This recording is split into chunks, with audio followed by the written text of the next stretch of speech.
आज आप लोगों को तीसरा पैराग्राफ रसखान के सवैया नामक पाठ का पढ़ाया जाएगा। ठीक है, देखिए लिखा है, क्या लिखा है जी? धूरी भरे अति शोभित श्यामजू, तैसी बनी सिर सुंदर चोटी। धूरी भरे अति शोभित श्यामजू, तैसी बनी सिर सुंदर चोटी।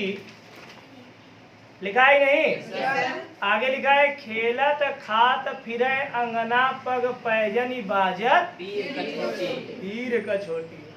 वाछ बिको रसखान बिलोकत, वारत काम कला निधि कोटि। काग के भाग बढ़ी सजनी, हरि हाथ से ले गयो। ये लिखा है। इसका संदर्भ आप लोग जानते हैं। प्रस्तुत पद्यांश हमारी पाठ्य पुस्तक हिंदी काव्य में वर्णित सवैये नामक पाठ से या सवैये नामक शीर्षक से लिया गया है, जिसके रचयिता कवि रसखान जी है। ठीक है, अब इसको हम लोग एक बार थोड़ा सा गा के पढ़ लेते हैं। तुम नहीं पढ़े थे, चलो सामने पढ़ो।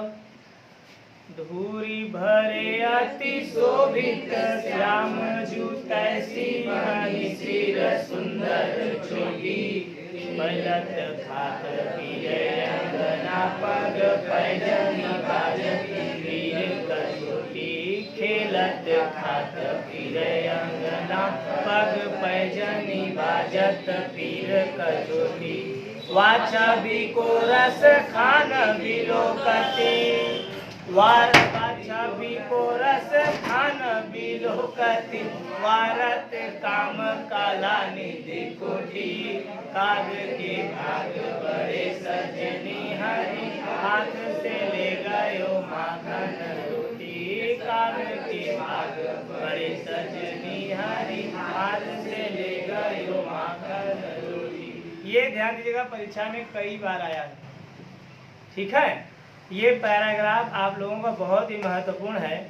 और कल जाते जाते क्लास खत्म करते करते आप लोगों को एक सूचना दी गई थी कि रसखान द्वारा रचित सवैया नामक पाठ लगभग पिछले 4 सालों से पूछा नहीं है, नहीं पूछा गया है। 2018 के बाद 2020 तक, 2020 के बाद 2022 तक की परीक्षाओं में नहीं आया। 2018 के पहले भी किसी सेट में नहीं पूछा गया।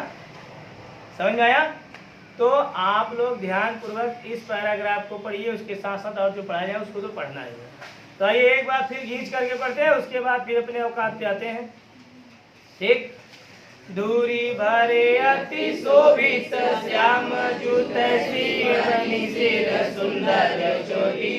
खेलत खात पीरे अंगना पग पैजनी बाजत पीर कछोटी। खेलत खात पीरे अंगना पग पैजनी बाजत पीर कछोटी। वाचा बिको रस खान बिलोकत, वाचा बिको रस खान बिलोकत। वारत काम कला निधि कोटि। काग के भाग बड़े सजनी, हरि हाथ से ले गयो माखन रोटी। काग के भाग बड़े सजनी, हरि हाथ से ले गयो माखन रोटी।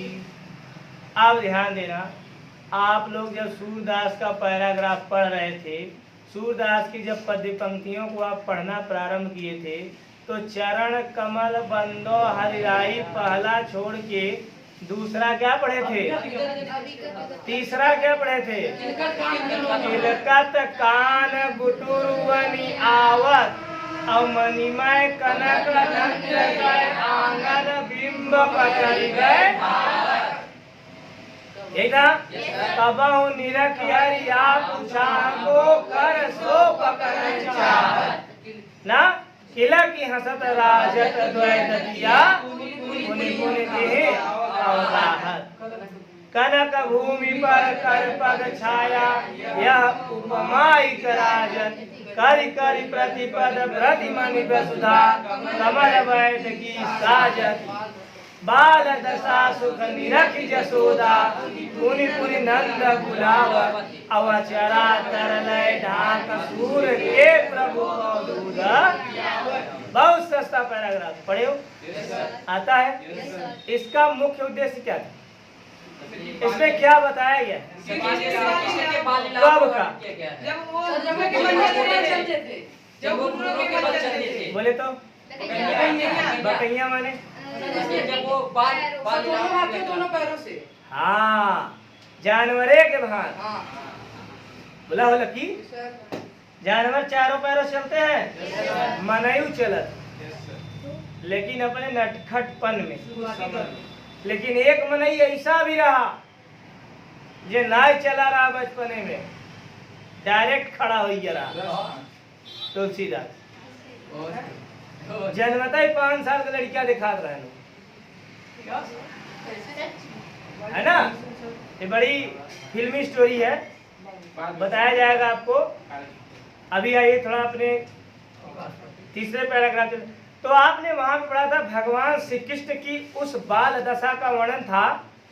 भगवान श्री कृष्ण की उस बाल दशा का वर्णन था, जिस बाल दशा में, जिस बालकपन में वो बोलो बोलो क्रियाकलाप किए थे, अर्थात दोनों पैर दोनों हाथों से चलते।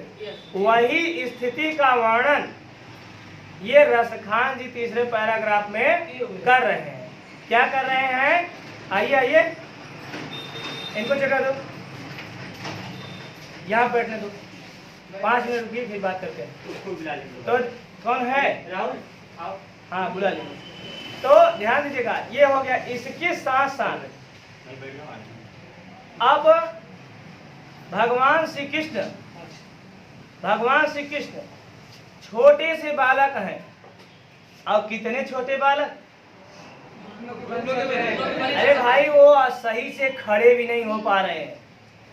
तो आप कह सकते हैं कि प्रस्तुत पद्यांश में कवि रसखान ने, ध्यान देना, प्रस्तुत पद्यांश में कवि रसखान ने भगवान श्री कृष्ण के बाल लीला का वर्णन किया है।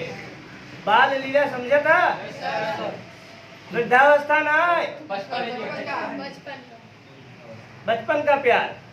हाँ करें, हाँ बचपन का प्यार, या नहीं, बचपन की लीला जो थी वो गाना ये लोग समझने लगती हैं। लड़कियां हैं, लड़के भी हैं। देखो भगवान, वो जो सूरदास का आपने पढ़ा किलकत कान गुटुरवन, वहाँ भी भगवान क्या है? बकैया चल रहे हैं, घुटनों के बल गुटुरवन। और यहाँ क्या बताया जा रहा है? धूरी भरे अति शोभित श्याम जूत सी बनी सिर सुंदर चोटी खेलत खात फिरे अंगना पग पैजनी बाजत फिर कचोटी। भगवान श्री कृष्ण, पहली लाइन, भगवान श्री कृष्ण धूल से भरे हुए, नन्हा लड़कियां कुल धूल लगाए रहते ना, तो ना नहीं क्या है? भगवान श्री कृष्ण धूल से सने हुए, धूल से भरे हुए, अति शोभित, अत्यधिक शोभायमान लग रहे हैं। धूल से भरे हुए अत्यधिक शोभायमान लग रहे हैं, अत्यधिक सुशोभित हो रहे हैं। और तैसी बनी सिर सुंदर चोटी, और उनके सिर पर जो चोटी बंधी हुई है वह उनकी सुंदरता में 4 चांद लगा दे रही है। पहली लाइन समझा? भगवान श्री कृष्ण धूल से भरे हुए अत्यधिक सुशोभित माने सुंदर लग रहे हैं, और उनके सिर पर जो चोटी बंधी हुई है वह उनकी सुंदरता को और अधिक बढ़ा दे रही है। आया? और आगे देखा, खेलत खात फिरे अंगना पग पैजनी बाजत फिर कछोटी। भगवान श्री कृष्ण खेलते हुए और खाते हुए पूरे आंगन भर टहल रहे हैं। अपने घरे द्वारे आस पड़ोस देखे होगा, नान के लड़कियां छोड़ के भाई बहन हुई, नून तेल लगाई के रोटी दे के पुगली बनाई दे दे, और लड़का ऐसे से दे के मसाल ले के अपन यार टरत रन खात रहते टरत होता ही नहीं। भगवान वैसे के हैं, तमस वैसे के, हम वैसे किए। तो कह रहे हैं धूल भरे 24 श्याम जूत ऐसी बनी सुंदर चोटी खेलत खात फिरे अंगना। भगवान श्री कृष्ण खेलते हुए और खाते हुए पूरे आंगन भर दौड़ रहे हैं। आया? Yes sir. और पग पैजनी बाजत, और उनके पग में, उनके पैरों में जो पैजनी बधी हुई है वह जब चलते हैं तो वह बजती है। जब वो चलते हैं तो बजती है। कैसे बजती है? हाँ, छन्न छन्न बजती है। लड़कों से सोचते हैं टन टन बजती है, जे जस रहा था तस सोचत। अब लड़कियन पैजनी पहरी तो छन छन बजे, अब लड़कन घंटी घंटा पहरी टन टन बोले है ना। तो कहा जा रहा है कि वह छवि को रसखान बिलोकर, उनकी ऐसी सुंदरता को देख, नहीं सॉरी दूसरी लाइन, खेलत खात फिरे अंगना। भगवान श्री कृष्ण खेलते हुए और खाते हुए पूरे आंगन भर क्या कर रहे हैं? दौड़ रहे हैं। और उनके पैरों में जो पैजनी बधी हुई है वह बज रही है, छन छन की आवाज दे रही है। और तीर कछोटी पीले रंग का लंगोट भी पहने हुए हैं। कौन? वाह छवि को रसखान बिलोकर, वाह माने ऐसी, उनकी ऐसी छवि माने सुंदरता। एक एक शब्द का अर्थ जब तक आप नहीं समझोगे तब तक आप पैराग्राफ का व्याख्या करने में असमर्थ। और इस बार मैंने आपको पहले बता दिया है कि 99 का रिकॉर्ड तोड़ना है। ये लड़की 99 नंबर पाएगा और ये 100 नंबर पावे चाहता, ओके सोचा कितना मेहनत करेगी। बात समझे ना? 1 नंबर का केवल फर्क है, वही पाना है। तो जहाँ जहाँ गलती हुई है उसी को सुधार करना है, बाकी कुल तुम्हें पढ़े तभी पहुँगा। तो करें वाह छवि को रसखान मिलोगे, उनकी भगवान से रसखान, जहाँ रसखान लिखा है वही कहेंगे रसखान जी कहते हैं कि उनकी इस सुंदरता को देख करके, किसकी? भगवान श्री कृष्ण की ऐसी मनोहर छवि माने ऐसी मनोहर सुंदरता को देख करके वारत काम कला निधि कोटि।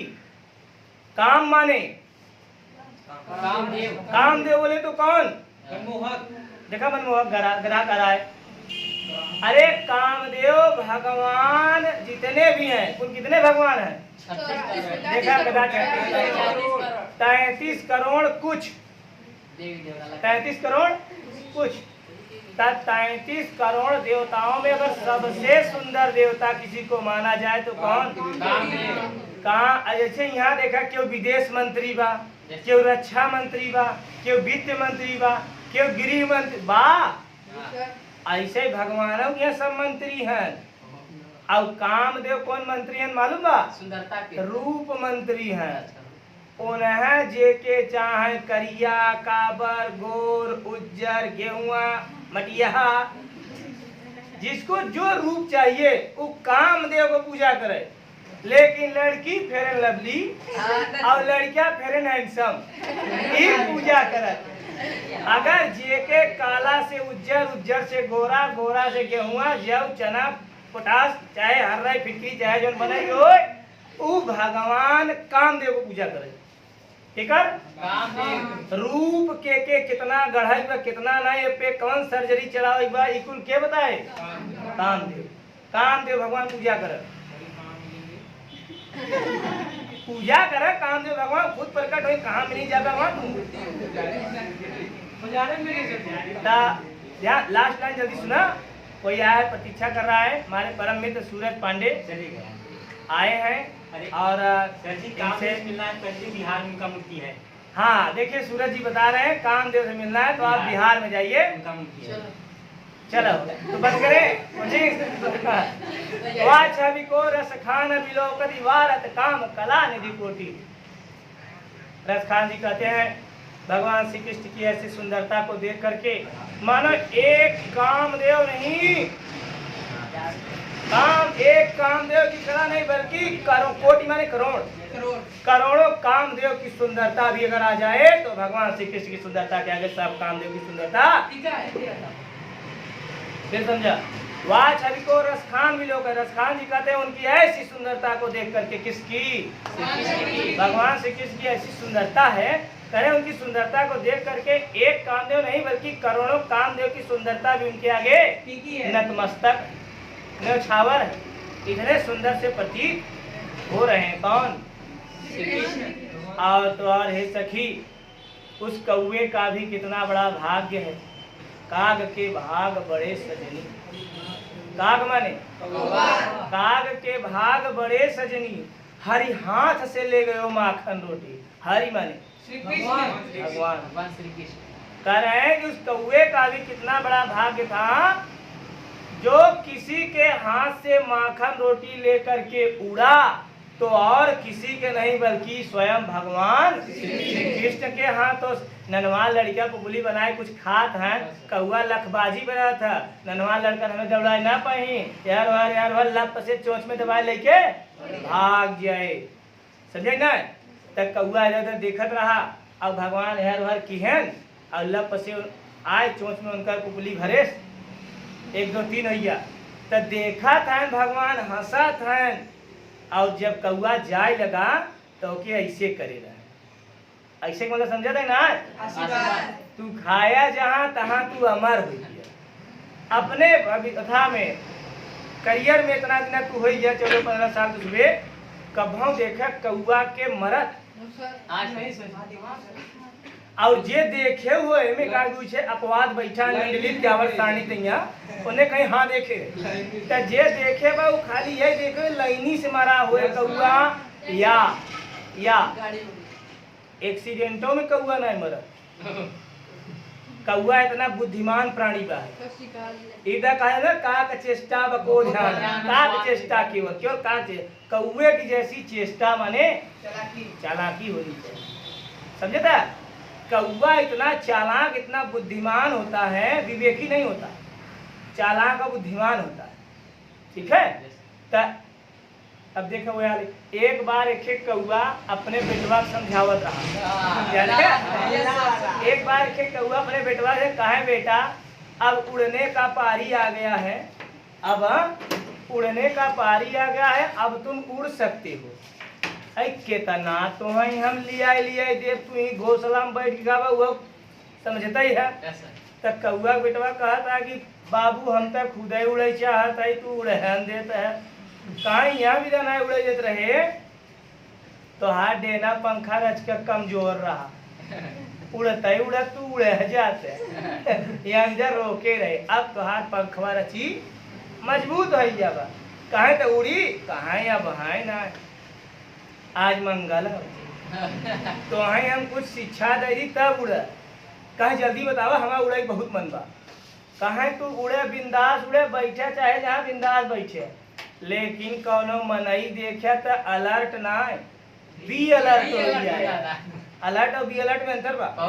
बी अलर्ट कहे वो काहे कहे अगर जे मनई झुका रचे झुका तो समझ ली है वो ढेला उठावता तो है देहे एक ढेला कहा। अच्छा ये बाबू समझाए तो कौवा का लड़कवा कहता बाबू हमारे मन में एक प्रश्न बा।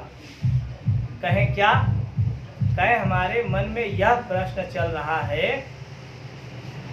आप कह रहे हैं कि क्यों मनई दिखाए अगर ढेला अगर रच्चो झूला झुका तो समझ लिया वो ढेला उठाए तो है मारे, हम मानत है बा। लेकिन प्रश्न ही बा कि अगर वो मनैया पहले से ढेला लिए रहे तब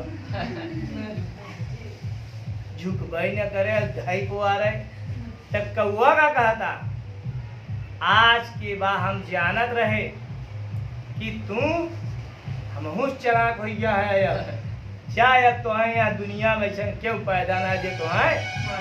अरे भाई जितना हम सोचा था ओकर स्क्वायर ओकर घन क्यूब में तू सोचा था तो है क्यों मारे वाला पैदा भाबा।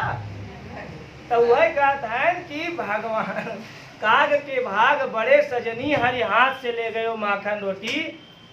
हे सखी उस कौवे का भी कितना बड़ा सौभाग्य था कि भगवान श्री कृष्ण के हाथों से माखन रोटी लेकर के उड़ गया।